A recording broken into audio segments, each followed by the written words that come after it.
muchas ocasiones de disfunciones del suelo pélvico. ¿Por qué digo que no siempre? Bueno, porque puede que haya disfunciones sexuales que tengan su origen en otros componentes, en que pueden ser, por ejemplo, y es muy frecuente, el componente emocional. ¿De acuerdo? Pero cuando hablamos de disfunción sexual, ¿qué estamos hablando? ¿A qué estamos refiriéndonos? Pues estamos refiriéndonos al conjunto, al cuadro clínico, en el que aparecen alteraciones de las sensaciones relacionadas con la sexualidad. Es decir, no tenemos una percepción normal de todo lo que debiera ser esa sexualidad, sobre todo en el acto, en la actividad sexual, cuando lo estamos relacionando sobre todo con el suelo pélvico. ¿De acuerdo? Cuando estamos relacionando con el suelo pélvico. Bien, fijaros, hay otro concepto que utilizamos también muy a menudo, dolor pélvico crónico. Y de hecho, hay mucha investigación últimamente en ese terreno desde la fisioterapia. Dolor pélvico crónico. ¿Y qué hablamos de dolor pélvico crónico? Pues estamos hablando de todo aquel dolor localizado en la región pélvica, en la región perineal o también podemos estar hablando de un dolor que esté situado en ambas regiones. Y cuando ya estamos hablando de dolor pélvico crónico, estaremos hablando de un dolor que se ha extendido mucho más allá de unos 6 meses. Y esto llega a generar en el paciente no solamente una percepción dolorosa de esos síntomas físicos, sino que también cuando perdura, cuando se extiende en el tiempo, llega a alterar el comportamiento de ese paciente y vamos a encontrarnos pacientes bastante afectados, desde el punto de vista incluso cognitivo, emocional, etcétera. ¿De acuerdo? No vamos a entrar en más, pero podemos clasificar esos dolores en función de fisiología, de localización, de la causa que lo esté generando realmente. Es decir, es un concepto más sobre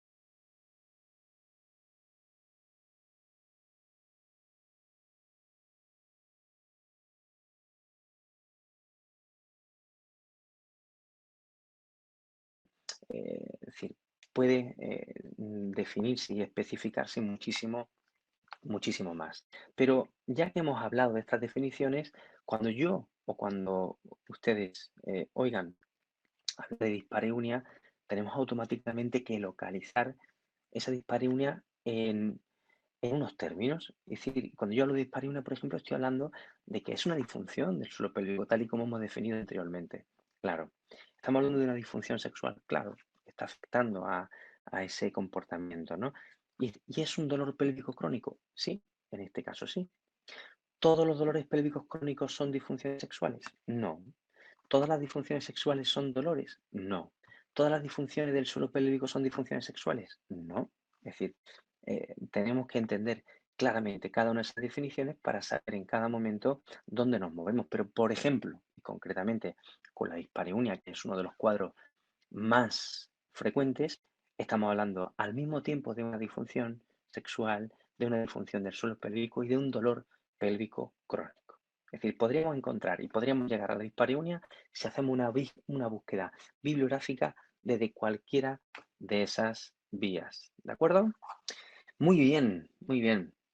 Fíjense, en cuanto a porcentajes, a frecuencias, es decir, aquí tenemos un estudio, luego todos estos artículos, incluso luego os los puedo hacer llegar a través de redes, luego os ponéis en contacto y yo os facilito, si alguien está interesado, pues todos estos artículos en un enlace os pasaría a todos.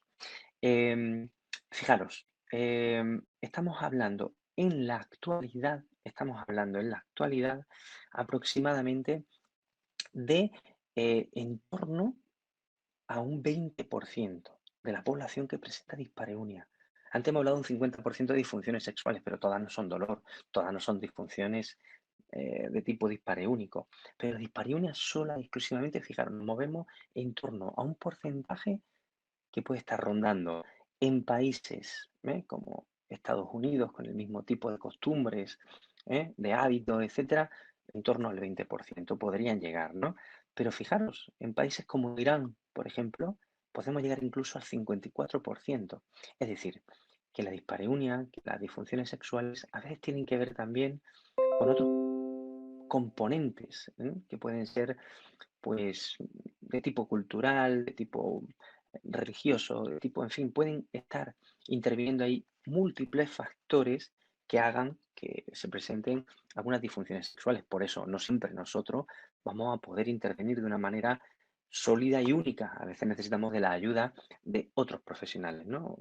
Que incluso hagan entender, por ejemplo, ¿no? que la sexualidad hay que vivirla de una manera diferente o en fin, o hay que corregir algún tipo de hábito que no es prudente, ¿no? Algún tipo de hábito que podría estar generando esa dispareunia. Bien, fijaros, esto es lo que presentamos y aquí es donde vamos a llegar, ¿no? Y vamos nosotros a hacer un enfoque, tanto hagamos un enfoque, y ahora lo vais a entender por qué nos va a valer tanto para un enfoque fisioterápico como para un enfoque osteopático. Porque nosotros vamos a hacer un enfoque de lo que son las disfunciones sexuales, ¿eh? Concretamente hoy vamos a presentar, ¿no? Lo que es el enfoque o el tratamiento de la dispareunia, que os aseguro que, fijaros, si nos manejamos con ese tanto por ciento que tenemos ahí, un 21%, no sé cuántas mujeres, chicas, estaréis ahora mismo escuchando lo que estoy diciendo. Me imagino que muchas. Vamos a imaginar que, por ejemplo, la mitad de los que estamos aquí ahora mismo, que estamos casi 1000 personas, 500 vamos a pensar que sois mujeres, que seguramente sois muchas más. Pues de esas 500 posiblemente, fijaros, posiblemente estaremos hablando de que unas 100 tendrían o estarían pasando por una situación más o menos parecida, es decir, una situación de dispareunia. Eso es mucha gente. Eso quiere decir que muchos de los pacientes que vosotros tratáis por otras circunstancias están presentando un proceso en el que vosotros y vosotras, es decir, como profesionales, fisioterapeutas u osteópatas, los que estéis aquí, podemos tener un, eh, una influencia muy positiva para mejorar este proceso. Así que, fijaros, voy a presentar un diagrama que creo y debéis tener ya presente hasta el final, ¿de acuerdo? Fijaros, este es el diagrama. Nosotros, en esa dispareunia, pero esa dispareunia podría ser incluso, pues, por ejemplo, una impotencia, por ejemplo, en el caso del hombre, ¿no? En algunos casos vamos a tener este mismo esquema, no siempre, pero casi siempre que tengamos algún tipo de problema a nivel del suelo pélvico y que esté relacionado con el componente sexual, podremos aplicar este esquema. Este esquema quiero que lo tengan presente, que lo tengan presente. ¿Por qué? Porque aquí hablamos de un abordaje que le va a dar solidez al tratamiento. Un abordaje que tiene que partir para cerrar ese círculo desde 4 vías, desde 4 patas. Una mesa que se sostiene sobre 4 patas es sólida. Con 3 puede serlo también, se puede sostener. Con 2 ya es más difícil, ¿verdad? Pero con 4 sabemos que tenemos una seguridad sobre esa mesa. Pues aquí exactamente igual. Para el abordaje sustentado sobre 4 esquinas. Alteraciones centrales, las alteraciones de tipo visceral, alteraciones de tipo muscular y hay un elemento importantísimo neurológico que es el pudendo. El pudendo, el nervio pudendo, ahora vamos a ver que estaría muchas veces, en muchas ocasiones, alterado. ¿De acuerdo? Bien, pues fíjense, alteraciones de tipo central. Claro, no podemos evitar que ese componente central esté relacionado. Muchas veces encontramos o vemos o hablamos, ¿no? Ya estamos hablando de que la emoción interviene en todos los procesos físicos, está hiperdemostrado, pero ya no solamente en la actualidad, sino en fuentes bibliográficas tan respetables como a día de hoy en Fisiología Guyton, encontramos en sus capítulos cómo nos describe la interrelación del componente emocional en, eh, en, en el funcionamiento, en el funcionamiento del medio interno. Claro, el ciclo menstrual, por ejemplo, ¿verdad? Alguna de vosotras, ante situaciones de estrés, ante situaciones emocionalmente fuertes, ante un viaje, ante algo que provoca una explosión, eh, de emoción, a veces o casi siempre negativa, aunque en alguna ocasión también lo positivo puede alterarnos por dentro, pero casi siempre negativo, esas explosiones emocionales internas tienen consecuencia en elementos que no son regulados de manera voluntaria por nosotros. Bueno, pues esto que ya está muy demostrado sucede y aparece con el componente puramente sexual. Así que desde el punto de vista central, fijaros, la psicosomatización, es decir, lo mental que se transforma en algo físico. El vaginismo. Fíjense, el vaginismo está definido como una imposibilidad para la penetración por un dolor importantísimo a nivel del introito vaginal, relacionado casi siempre con un componente puramente mental, puramente emocional. Por tanto, no podemos olvidar que incluso una dispareunia, que a veces son selectivas, a veces hay dolor en la práctica sexual con una pareja y con otra, ¿no? ¿Por qué sucede eso? Bueno, puede que haya un componente puramente emocional. La sensibilización central, señores y señoras, se utiliza tanto ese término hoy día, la sensibilización de nuestro sistema nervioso, es decir, cuando la respuesta de mi sistema nervioso es desproporcionada, cuando el umbral de respuesta es muy bajo, vamos a tener a veces desequilibrios funcionales, no solamente a nivel sexual, a cualquier nivel digestivo, a nivel neuronal, a nivel urinario, pero también a nivel sexual. ¿Eh? La sensibilización central hay que manejarla. ¿Eh? Y, por supuesto, desequilibrios de tipo neurovegetativo. Neurovegetativo. El neurovegetativo y el endocrino son los encargados de regular nuestro medio interno. Todo aquello que altere, todo aquello que altere nuestro medio interno, todo aquello que altere nuestro sistema nervioso vegetativo puede tener influencia sobre ese componente puramente sexual. ¿De acuerdo? Muy bien. Hablamos también de componente visceral.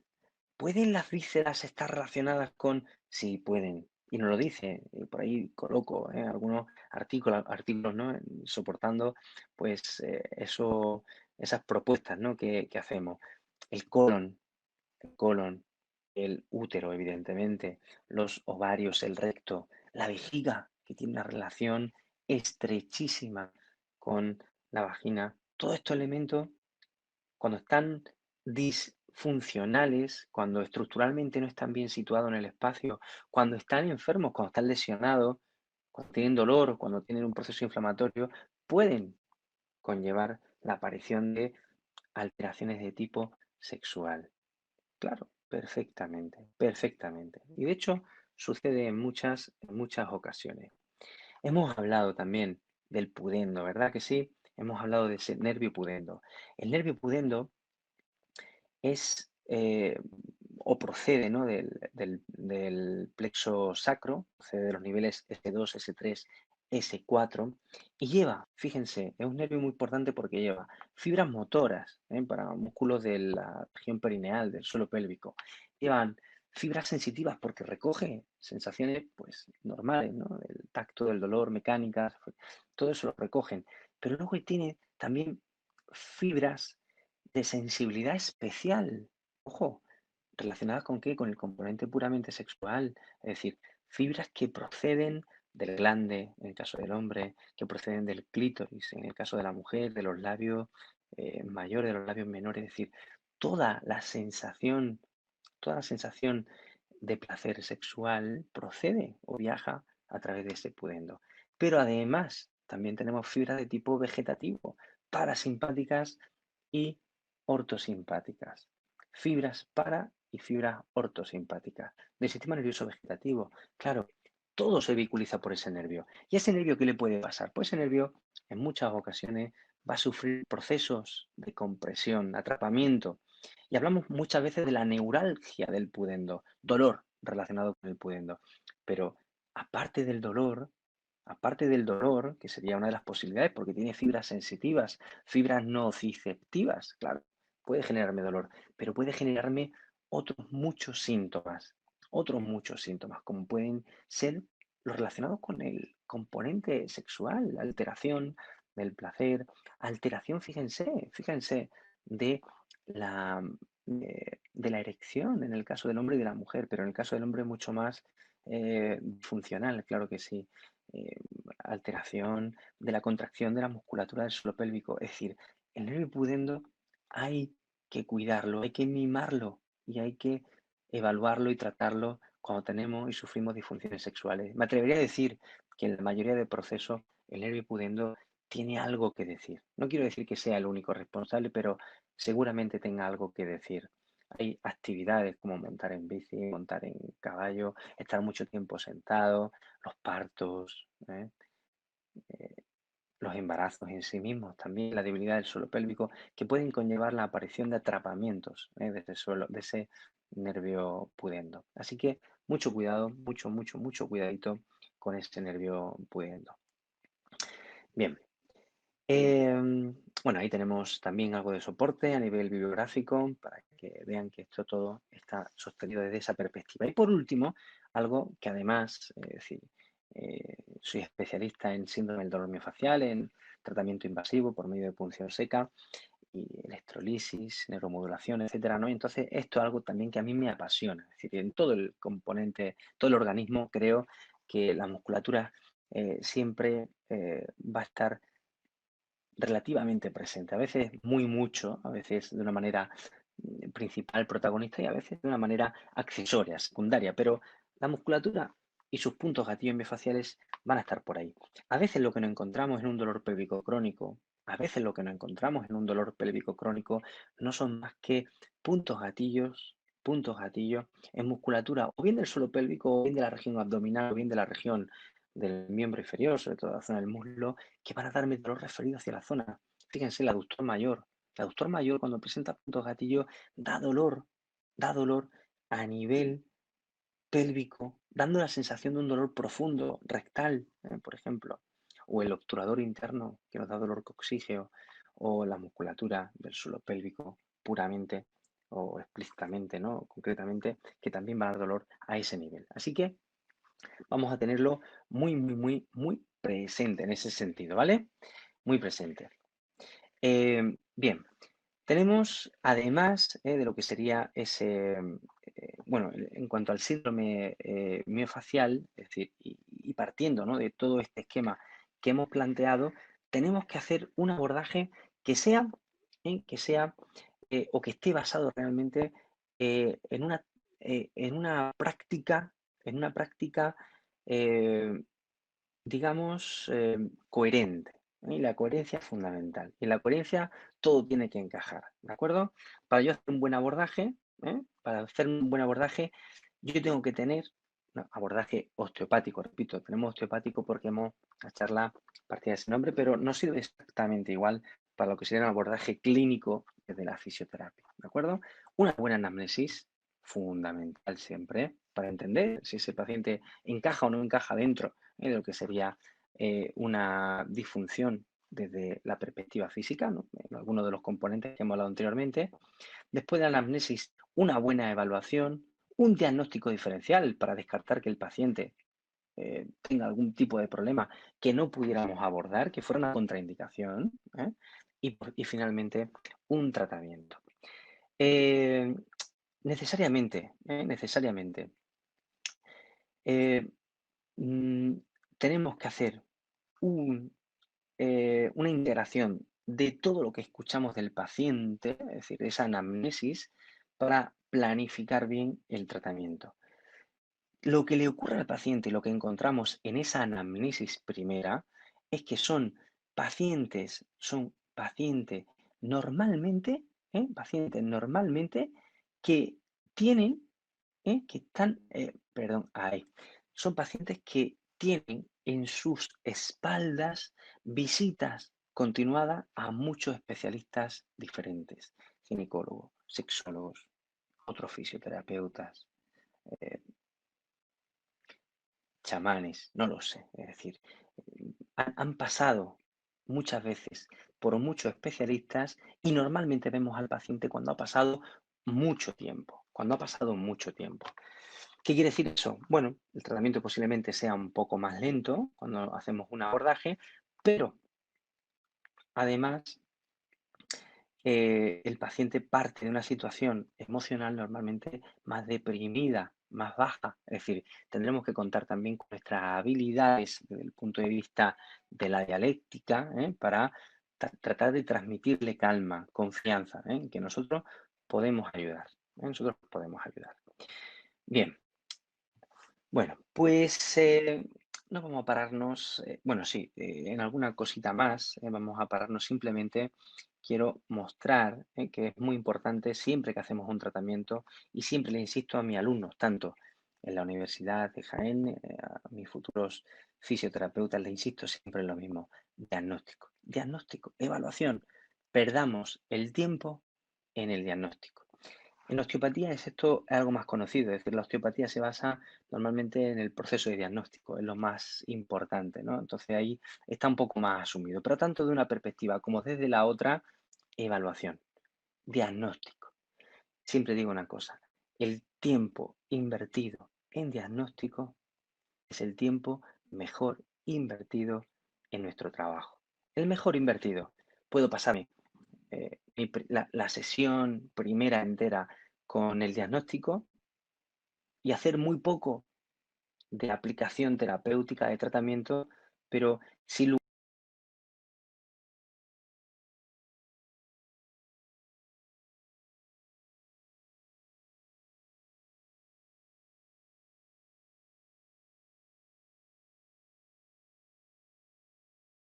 lugar a dudas si esa evaluación ha sido buena, seguridad. ¿De acuerdo?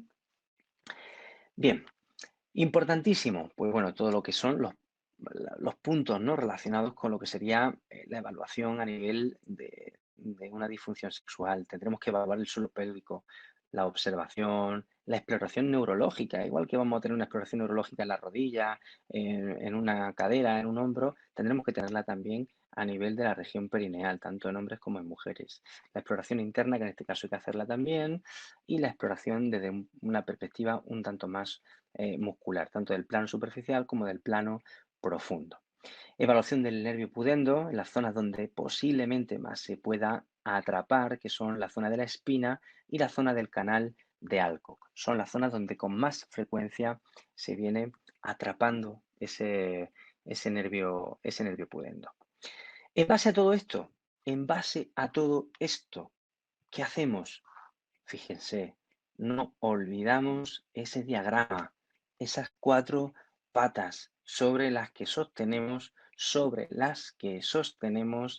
a la disfunción sexual, en este caso la dispareunia. Y aplicamos un tratamiento basado en todo ese diagnóstico que ha ido buscando el qué, ha ido buscando ese diagnóstico. Pues esas cuatro patas. Vamos a ver quién se presenta, si las alteraciones centrales, si las viscerales, si el pudendo, si el síndrome miofascial, ojo, o los cuatro, o los cuatro, algunos más en proporción que otros, pero posiblemente los cuatro. Es decir, nos vamos a encontrar, o nos podemos encontrar realmente esa posibilidad, ¿no? Así que vamos a hacer un buen tratamiento. ¿Y cómo empezamos el tratamiento? Pues el tratamiento tenemos que enfocarlo y hacerlo desde una perspectiva global en el individuo, desde la esfera puramente estructural, es decir, articulaciones, eh, estructuras cercanas que pudieran estar relacionadas con un atrapamiento del pudendo, con una posible aparición de puntos gatillo. La esfera craneal, ¿por qué es importante la esfera craneal aquí? Por el proceso de sensibilización, por el proceso de alteración neurovegetativa, por el proceso de psicosomatización. Es decir, tenemos técnicas que podamos emplear desde el punto de vista fisioterápico, algunas menos. Desde el punto de vista osteopático, pues sí, tenemos algunas herramientas que pueden ser utilizadas a ese nivel y se han demostrado eficaces en algunos aspectos, ¿no? Sobre todo relacionados pues, con el control de tipo neurovegetativo. La esfera visceral, fundamental en este caso, porque cuando tenemos disfunciones sexuales a veces o en muchas ocasiones nos vamos a encontrar disfunciones urinarias, genitales, a nivel de útero, etcétera.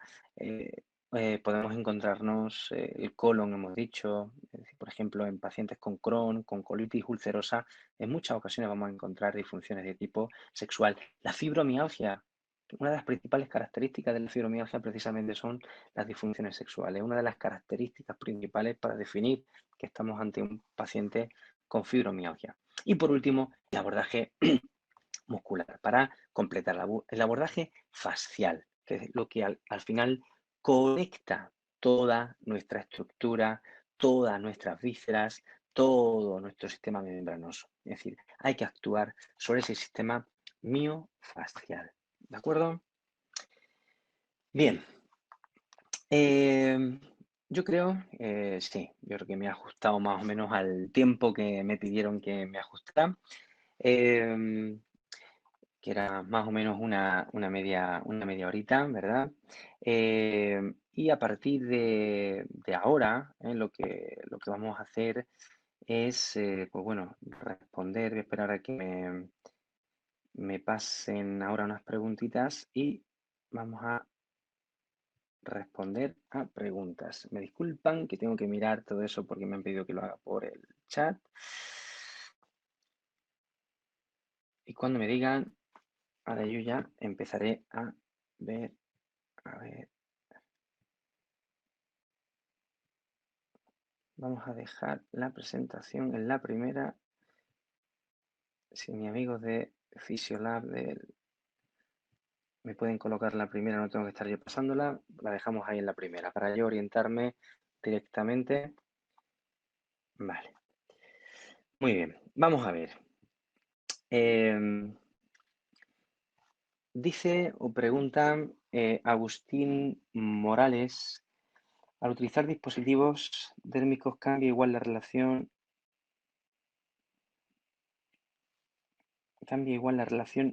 en alteración central. Dispositivos dérmicos. Mira, hay veces a lo mejor que utilizáis términos que yo no estoy del todo familiarizado. Entonces no sé realmente si alguien en algún momento lo de dispositivos dérmicos, ¿me podéis decir a qué nos referimos?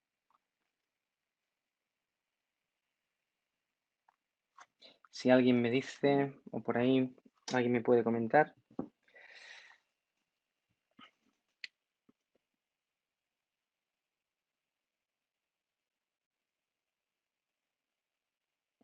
No sé si son dispositivos.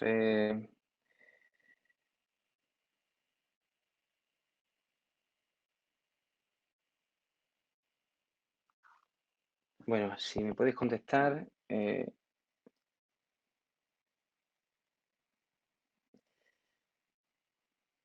Bueno, mientras paso a otra pregunta y ahora vuelvo a esa, ¿vale? ¿De acuerdo?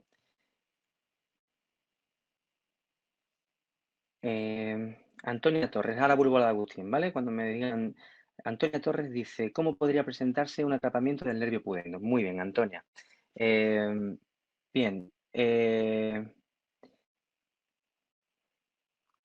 cuando hablamos del pudendo, es decir, tiene tres zonas concretamente que pueden ser posiblemente de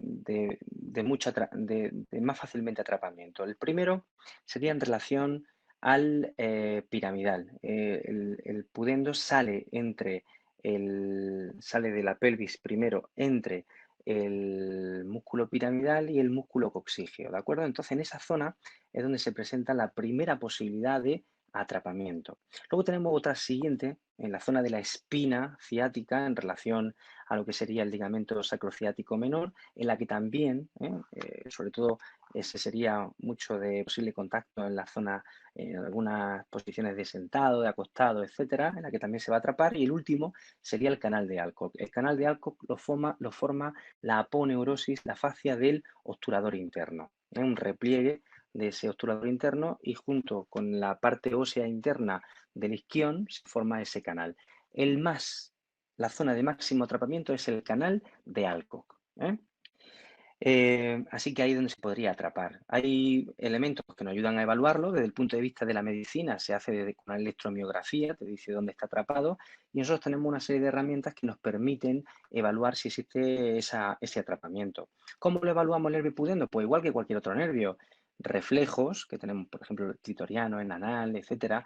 Tenemos la sensibilidad de la zona y tenemos también pues, las contracciones de la musculatura del suelo pélvico. Laura Yalin Cruz dice, ¿cómo ha tratado los puntos gatillos de la zona perineal? Muy buena pregunta, Laura. Pues se tratan igual que otro músculo cualquiera. Esto a veces nos cuesta trabajo entenderlo, pero es que es musculatura estriada, igual que puede ser el trapecio, puede ser el cuádriceps, puede ser un gemelo, ¿no?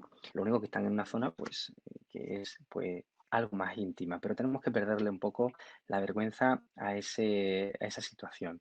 Esos puntos gatillos se pueden tratar por medio de abordaje conservador, técnicas manuales, igual que hacemos una técnica de Jones, una técnica de compresión, una técnica de rozamiento profundo, una técnica de Chaitov, en fin. Todo ese tipo de técnicas podemos aplicarla a la región perineal o podemos aplicar técnicas invasivas. Es decir, yo, por ejemplo, imparto alguna formación sobre abordaje invasivo del suelo pélvico y no hay ningún problema. Da un poco de impresión a vosotros quizá ahora mismo, pero luego realmente son técnicas que sabiendo y conociendo bien la anatomía de la región no tienen ningún tipo de problema.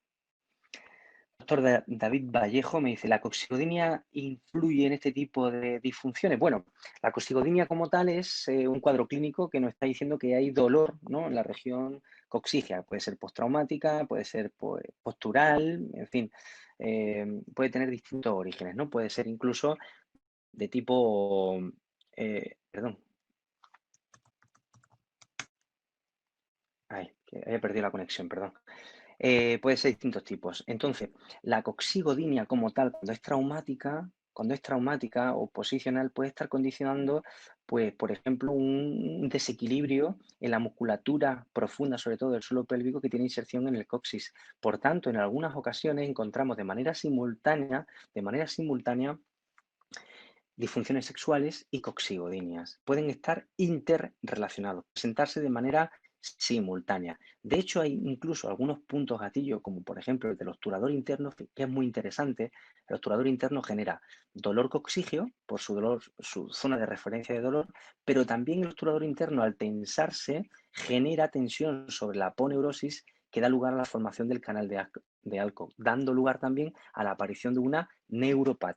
Es decir, que vamos a tener ahí pues ambas situaciones en algunas ocasiones. Ah, vale, vale. Me estaban preguntando, me están aclarando, la pregunta de Agustín Morales se referían a dispositivos anticonceptivos. Bueno, pues efectivamente, Agustín, a veces hay pacientes que presentan, por ejemplo, disfunciones sexuales dispareunia cuando utilizan medios de barrera, no métodos de barrera como pueden ser, por ejemplo, el preservativo. Esto está condicionado a veces con un factor puramente emocional, es decir, no es real, es una psicosomatización. O puede ser por una alergia. Hay veces que el material como tal, el látex, puede generar una irritación de lo que es la región dérmica, a veces no muy visible y no muy doliente, pero sí para que genere una sensibilización a nivel central. Así que podrían estar relacionados.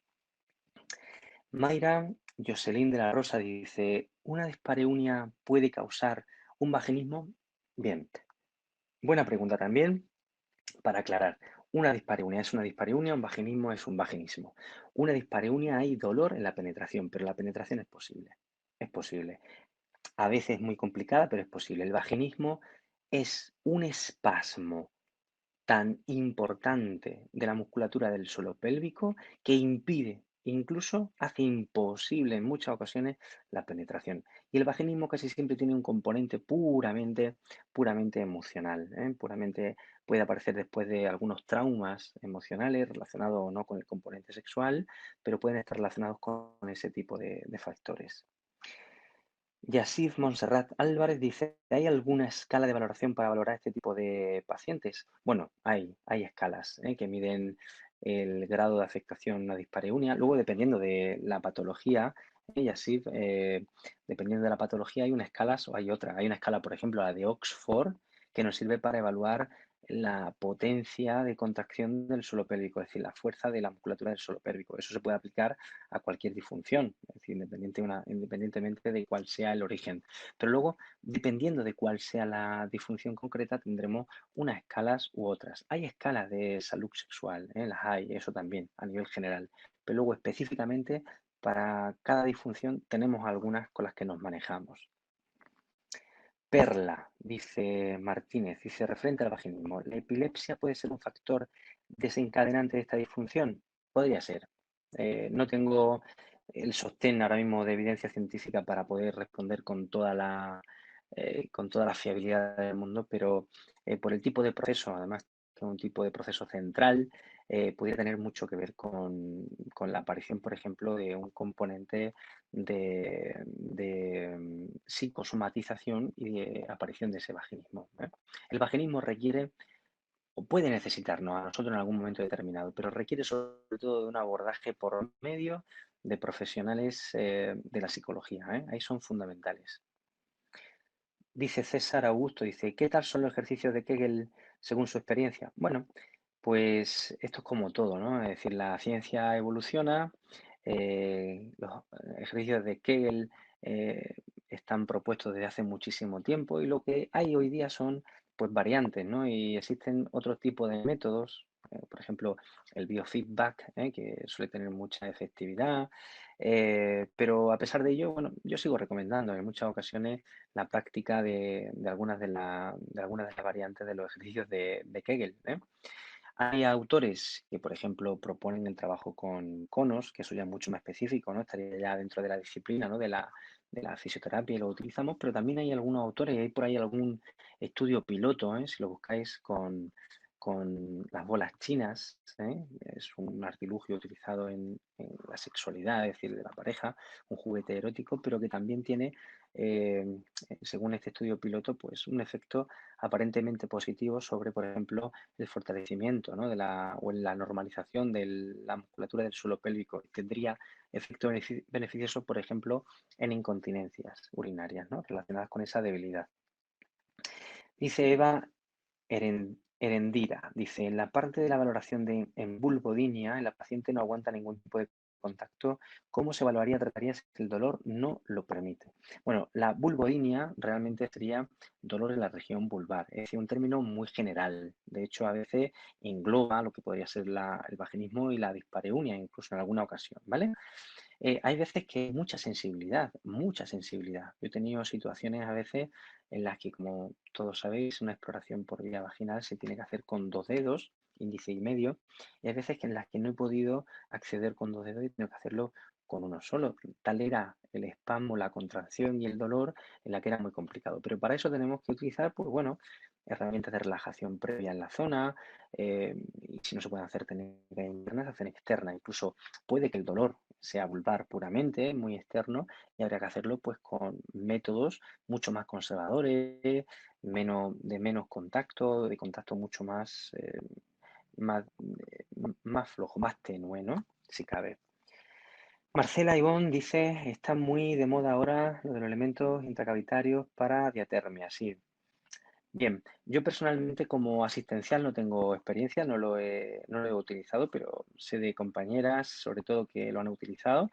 Y bueno, la verdad que con buen resultado, ¿eh? Es decir, de este tipo de técnica, siempre y cuando esté indicada la aplicación, de ese calor en la región, pues tendrá beneficio. Por ejemplo, cuando tenemos procesos de tipo miofacial, puntos gatillo, por ejemplo, en musculatura como el constrictor de la vagina o como por ejemplo el elevador del ano, ¿no? Que son músculos muy adheridos, ¿no? a la región vaginal, pues pueden tener bastante beneficio con esa aplicación.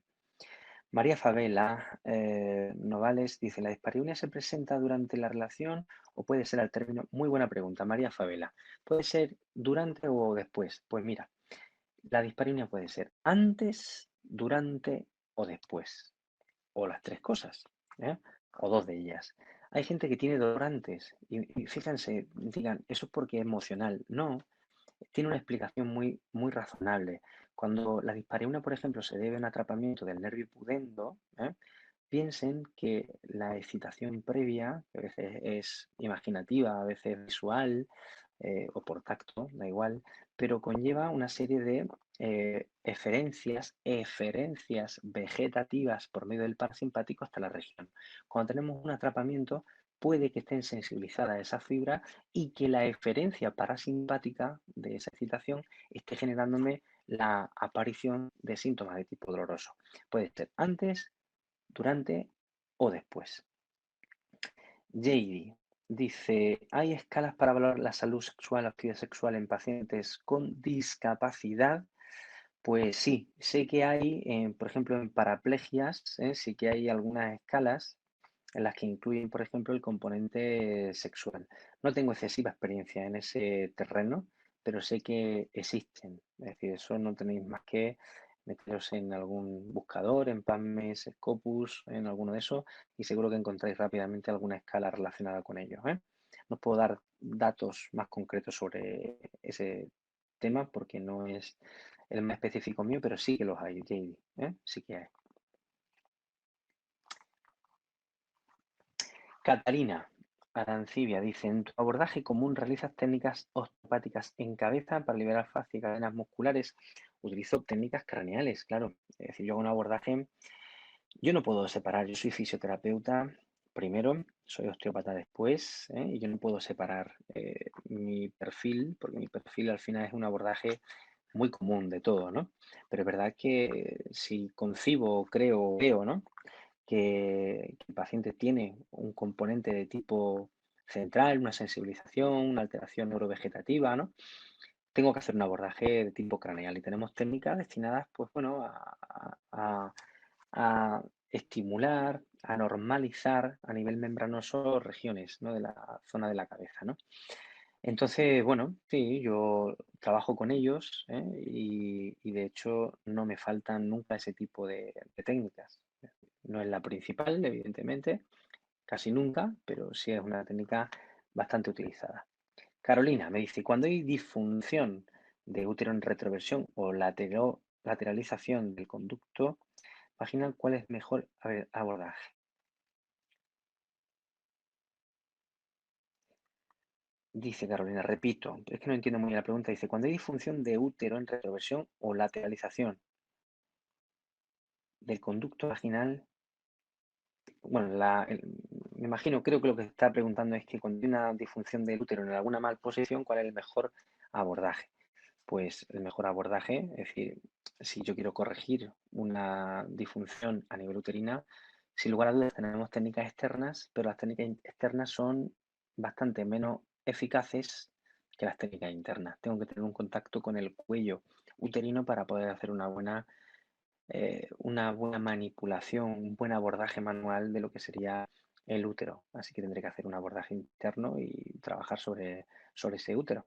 Que no podemos porque hay algún tipo de contraindicación, que no podemos porque la mujer no da su consentimiento. Bueno, pues haremos técnicas externas. Eliana Marisol Landriel. Una luxación del coxis grado 1 puede ocasionar incontinencia urinaria en hombres. La incontinencia urinaria en hombres eh, no es tan frecuente como en mujeres y cuando aparece en el hombre una incontinencia urinaria, lo primero que pensamos es o en la próstata, lo primero, o seguidamente en la vejiga. Es difícil, que haya una incontinencia debido a una debilidad del suelo pélvico.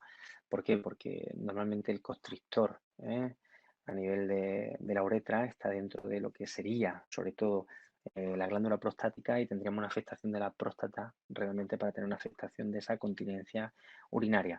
Así que, Eliana, nunca lo he visto, es decir, yo en mi práctica clínica nunca lo he visto, no sé si en algún caso se puede describir, pero no sería realmente uno de los elementos que barajáramos como posibles. Victoria Elizabeth dice, ¿cómo modificaría Victoria Elizabeth Snell, que tiene un nombre muy anatómico por ese libro de neuroanatomía fundamental para nosotros? ¿Cómo modificaría el tratamiento de la dispareunia como secuela de una agresión? Bueno, muy buena pregunta, Victoria.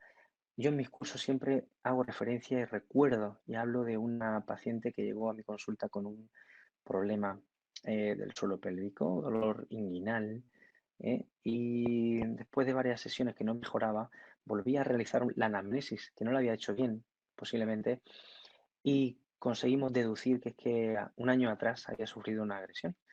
El tratamiento en este caso, además de modificarlo yo, tuve que complementarlo y hemos dicho que la sexología necesita a veces de un abordaje multidisciplinar. En este caso, pues un psicólogo tuvo que intervenir también para conseguir normalizar todo el proceso físico de dolor, ¿eh?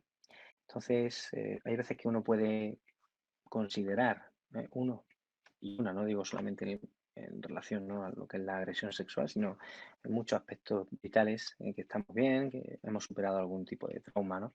Fallecimiento, una agresión de este tipo, ¿no? Cualquier otro tipo de situación y puede ser que no, ¿no? Y necesitamos de una cura emocional, de una cura mental, de una cura de la psique.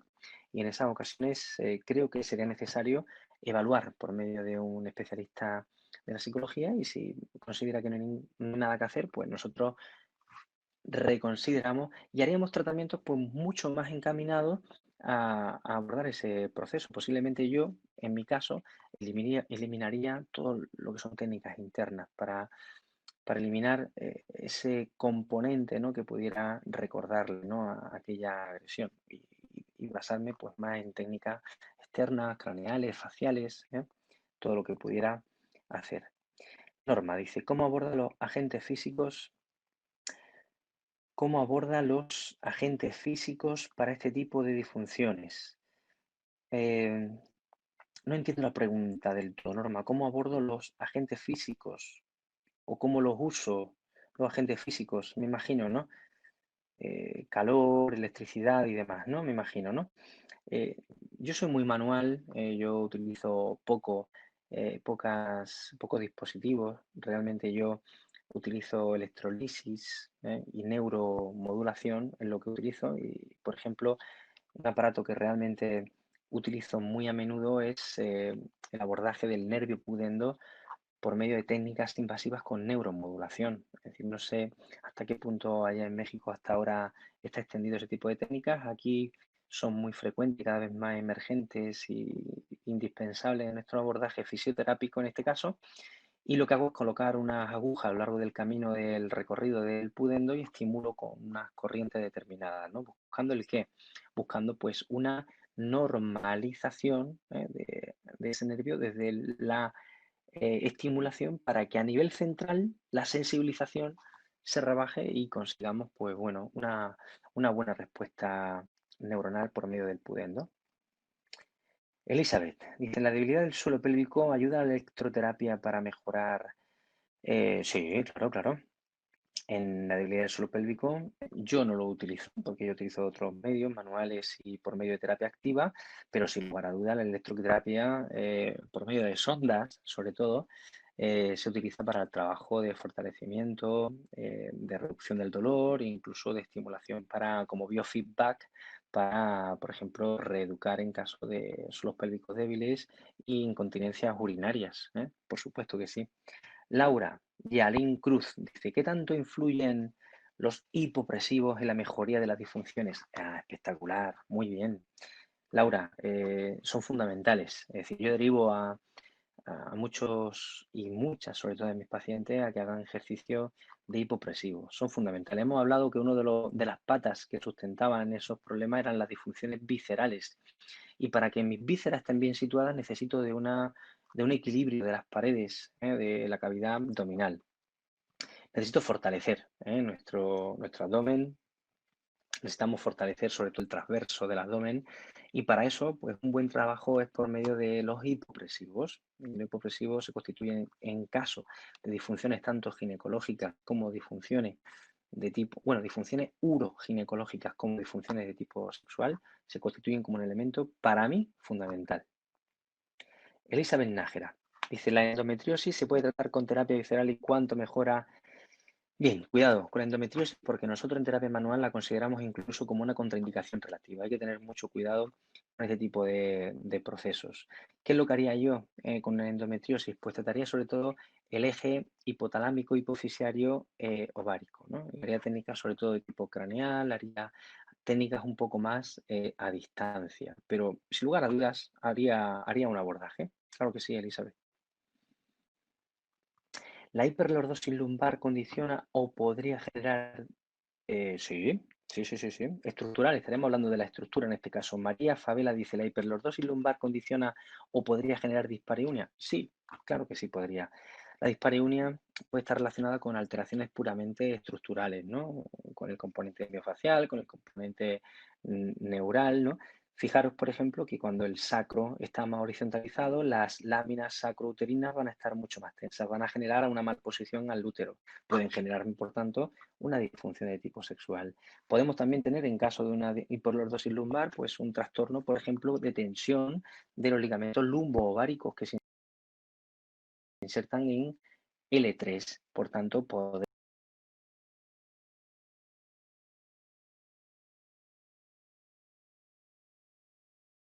encontrarnos con afectaciones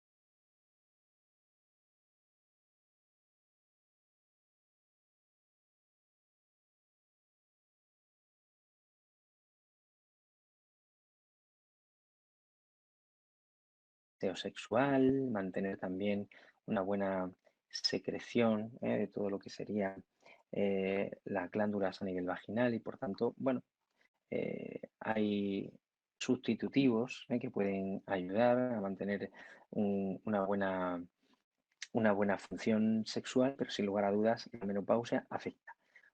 El que afecte no quiere decir que sea una disfunción, quiere decir que cambia, pero igual que cambia mi carrera cuando voy cumpliendo años, si no corro a la misma velocidad ni con la misma resistencia que corría cuando tenía 25, ¿no? Bueno, no quiere decir que con 50 corra poco o corra mal, todo depende del entrenamiento, de cómo yo me planifique y me cuide, ¿de acuerdo? Muy bien. Bueno, pues por ahora ya tenemos todas las preguntas, me comunican. Bueno, recordaros que el COFIR, por el problema que todos conocemos del coronavirus, del COVID-19, se ha trasladado de fecha y que se ha mudado al mes de octubre, para los días 15 al 17, ¿no? Espero encontrarme con vosotros por allí, con todos los que quieran compartir por allí un ratito en el que ampliaremos pues más de este contenido, ¿no? que os he planteado en el día de hoy. Así que bueno, muchísimas gracias por haber estado por ahí. Un verdadero honor haber tenido tanta gente por aquí reunida hoy, ¿eh? Para mí es verdad que ha sido un auténtico placer y espero encontrarme con todos vosotros, en algún rincón del mundo. Y si no, pues virtualmente las redes nos mantienen a todos conectados. Ahí os he dejado antes, por ahí estaba mi dirección de Instagram, de Facebook, por si queréis contactar conmigo. Así que sin ningún tipo de problema, a vuestra disposición. Un abrazo enorme para México y para todo el mundo que veo que está por ahí. Y un placer, un verdadero placer. ¿De acuerdo? Gracias a todos por vuestro cariño. Gracias. Muchas gracias.